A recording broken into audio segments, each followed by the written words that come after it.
Hey everyone, this is Eric from Beyond the Green Golf. So now that we're in the middle of this pandemic crisis and we've had a lot of time on our hands, I've had a great opportunity now to be able to kind of take a bigger, more in-depth look into how I build a set. One of my friends is in the middle of making some changes.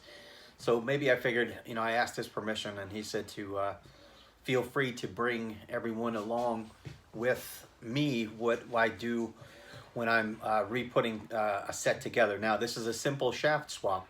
He's switching from a graphite set of shafts to a different graphite set of shafts. This is a UST recoil. This is the 110 prototype EF4, which is a stiff. And he's going to be switching to something a little contrastedly different, which is the Tensai Red CK series iron shaft in a reg. So this is a very contrasted difference. I don't know that this set is for him or for someone else, but either way, the same rules would still apply whether or not these golf clubs were going into somebody's hands where the shaft was getting softer, lighter, so on and so forth. There's certain things, certain parameters that you can't change, such as the weights of the heads themselves. You can change the perception of the mass itself swinging around when you're swinging around yourself, but on average, you can't change the weight of the head unless you were to grind material off, which then you're going to mess with the dynamics of the head. And most of the time, the changes that you would make really wouldn't be worth it, to be honest with you, at least from what I've seen. There have been some designs that have had the ability to change some of the mass, and that's fine too. There's nothing wrong with that, but those are designed around those parameters rather than something like this, which is designed with a set fixed weight in it as opposed to anything else. And like I said, you know what I'm going to do is I'm going to switch along here and go through every detail that I see. And in this way, again, you'll come along with me during the entire process. And if it sparks any questions, or maybe you're in the middle of something like this yourself, hey man, feel free. This is an open forum. I want to make sure that that everybody out there in the Beyond the Green golf world and beyond know that I'm here for any kind of questions, or you can ask me anything. 20, basically 20 plus years of doing this. I know a lot. So at that point, rather than always being so completely 100% experimental all the time, which is fine too. There's nothing wrong with it because at least you learn from experience. Then at least we can give a direction, or somebody says, well, do you think that this is a silly idea or something like that? No, there's never any silly ideas. The only times that I would ever try to tell somebody maybe it might not be a good idea is if you're going to make an alteration to a golf club that can't be undone, such as grinding. If you're going to grind a lot off of the club to either change its shape or try to alter the sole or something along those lines, you can't really add that stuff back. I mean, you can, but the process really wouldn't be worth it, to be honest with you, because then it would become very inconsistent and you'd affect the golf club in other ways. But anyway, I figured I'd take this opportunity, since I have the time, to be able to bring you guys along, okay? So I'm going to switch some camera shots from time to time, so just be patient with me, okay? All right, guys, I'm glad you're taking the time to watch this.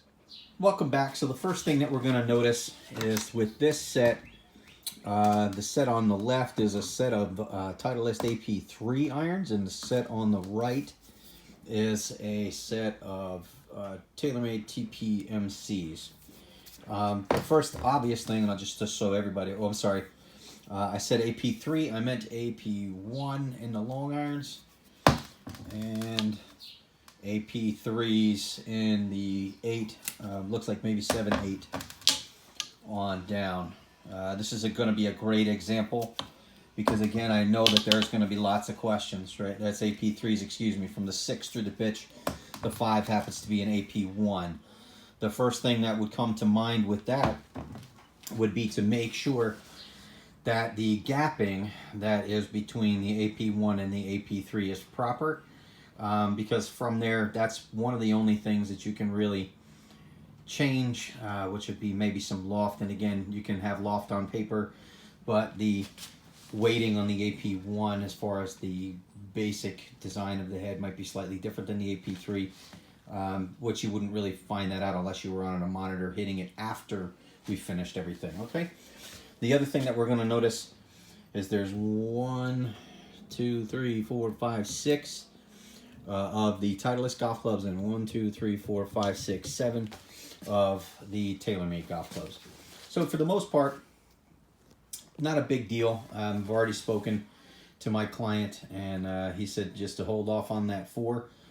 The challenge would be, and the only reason I'm really making this as a detail on this one, is depending on the individual, you kind of want to make sure if you're switching shafts that you're going with the same numbers to the same numbers. I'm going to turn around and talk to you from the other angle so you can see my face when I'm talking about this. Okay, we're back. So like I was saying before, one of the important parts is to understand, like for instance, if you have a certain number of shafts, right, that you're making sure that the right shaft is going in with the right head, especially when you're starting to deal with what's called a taper tip shaft versus a parallel tip shaft, okay? So taking 2 seconds to explain that. In the very, very lower section of any particular iron that makes the joint, the conjunction between the shaft and the head itself, inside the hosel itself, it's shaped either like a regular cup would be, well, you know, basically so that the walls are straight like this, or the walls will be straight or to be angled out like this. The angled out like this is generally, it's an exaggeration, I mind you, of a .355 taper tip shaft versus a 370 parallel tip shaft, okay? All that means is, you know, it's a very simple thing. There's 15/100ths of an inch taper in the last inch of the shaft from .370 to .355. So that just allows a slight slant in the tip. So there's been lots of conjecture over the years about what's better, what's this, what's that. Look, I'm going to take the mystification away from it. When you have a 370 parallel tip shaft, each one of these heads weighs a certain amount. So for instance, I have one of my Bible for building across the board and how I learned is from Tom Lashon. It's a book that's called Practical Club Fitting. This has been my Bible for the last 20 years. When I unknowingly got involved with Golfsmith and the way that he did his designs and such, I really got involved with a great system that really gave you a core understanding of how golf clubs were produced. Now, obviously, there's a huge difference in 20 years of the technology of what golf clubs are. So what I mean by that across the board is in some cases the designs are drastically different, and in some cases they're really just not all that different. If you look at a lot of players' golf clubs that have smaller, smaller heads, more plain in shape, more traditional maybe in look, there's not a huge difference between that and between stuff that's a little bit older. What you're going to find the major difference between the performance of a good set back then and a good set now might be as if you had 1,000 5-iron heads and you were to measure the centers of gravity of each of them. The manufacturing that's gone into producing more consistent, on a larger scale, that's going to be the difference across the board when it comes to modern technology in a player's golf club. Now, with game improving golf clubs, it's not that, again, you can't get dynamic shapes, you can't get a lot of these different things because of the limitations in the forging process versus the casting process. So there's been a lot of people that have said, oh, casting's bad and, forging's good, so on and so forth. Look, that's another conversation that I'll go absolutely more than happy to go further into. I can, set a link up on the comment section in the bottom. I've done some forged versus cast stuff in the past on my personal YouTube channel called Beyond the Green Golf that anybody's more than welcome to be able to go check that out. There's about 30 videos or so on it that cover all different kinds of subjects, and I encourage you to go check it out. But anyway, getting back to the subject of why it's important, right? Number one, if you're purchasing a set that's 355 and you have a 370 tip diameter head, you can make those two junctions work. You can put a 355 tapered tip shaft into a 370 head. But in some cases, what would wind up happening is you'd have to use a device called a shim. And this will basically take up that space. Because again, in a 370 parallel tip head, the walls would look like this, but the shaft is going to look like that. So as it sets in there, it's not going to be straight. So it can affect loft, it can affect line, depending on which way that is setting in there, right? If you're going to set it in and to dry in a rack where it's sitting vertically like this, the golf club is going to lean backwards, and it's going to artificially make this more upright. So then you might have trouble being able to hit it, and it might look funny in a dress. Right?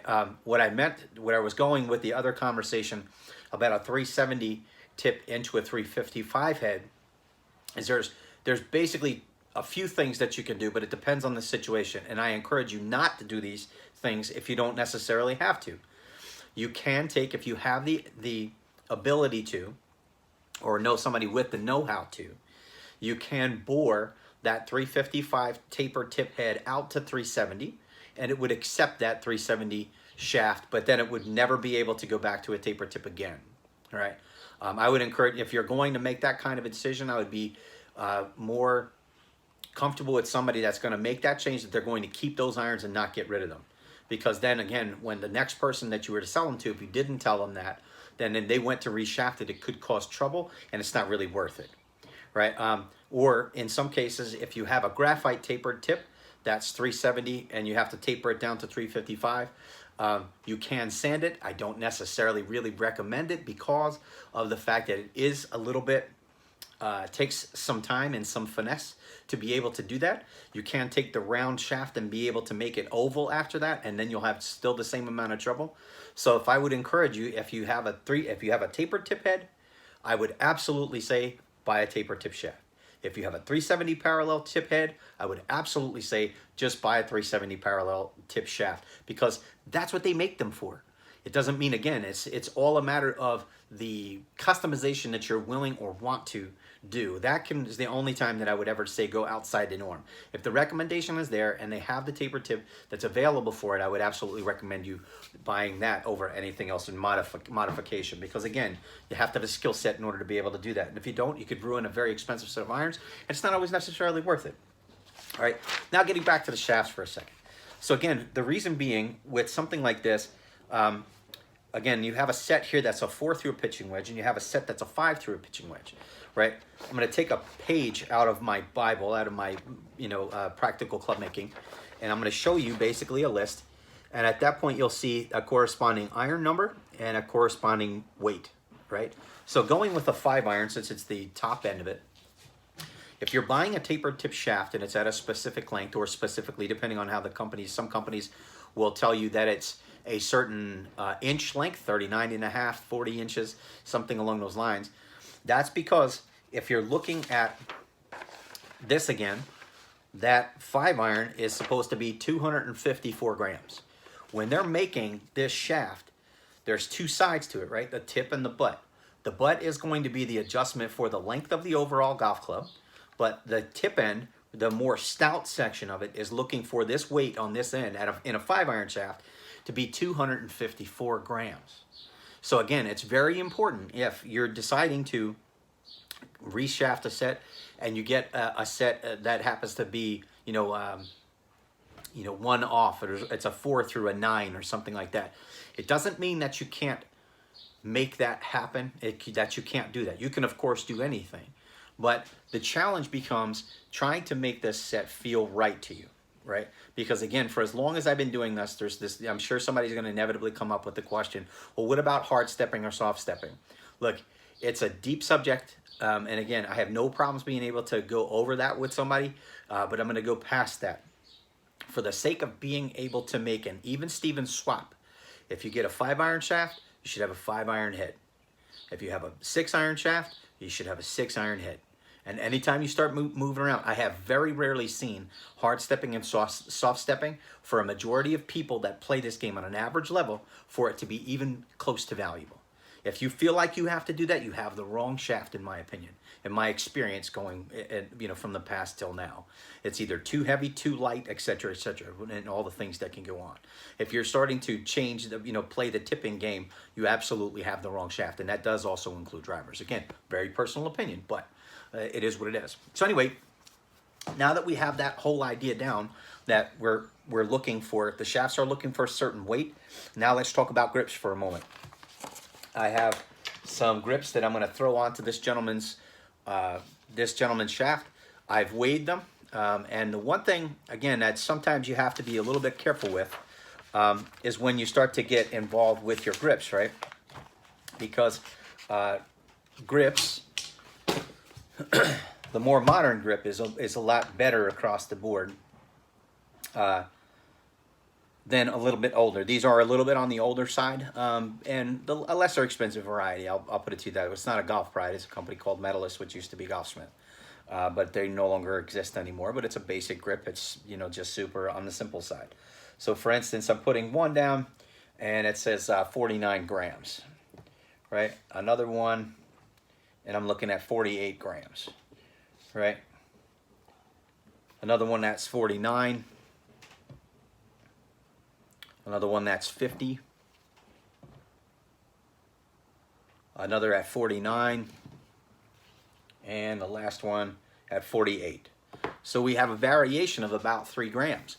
So what's interesting and why I need to know those kinds of things is that when we get and we start pulling these club heads apart, you'll start to see that the variations in the weights of each of those heads will not fall necessarily into these perfect little patterns of 7 grams plus or minus, right? 7 grams between you know, what was it, a 1, a 2 to a 3, a 3 to a 4, a 4 to a 5. Now this is all great on paper, but you have manufacturer's error that can vary a lot more depending on the quality of the equipment that you purchase, the building house, the manufacturing house that they utilized over in China or Japan or wherever they got everything made, Pakistan as well, and a few other places.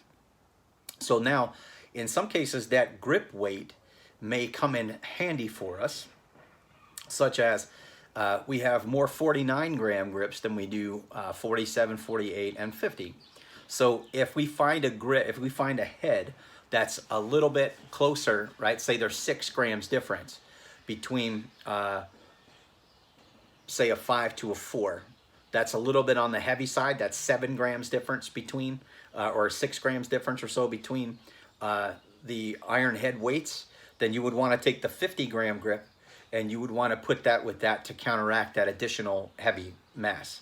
And the exact opposite would be when you're going with a lighter head. If there's a larger difference between one to the other because it's on the lighter side, then at that point you would want to put a lighter grip with the lighter head, because again, as you start to build them out and you start to deal with something called swing weight, and it's easier to be able to balance swing weight because you're fighting less mass off of each end, okay? I know it doesn't really make a lot of sense right now for a lot of you, but again, this is worthwhile. It's the reason why I'm trying to do this, so you guys can see that this isn't necessarily just a cut and glue thing. It doesn't mean that you can't build a set doing a cut and glue type of philosophy and not play very well. You certainly can. But 20 years doing this as professionally, I'm showing you what my process is, okay? It doesn't have to be this complicated, but with my experience, a better set comes out when you are paying attention to the details. So again, now I'm gonna take a second, I'm gonna reset up, and I'm gonna bring you through what I would do when I'm pulling everything apart, okay? So just hold on just a second, and I'll be right back.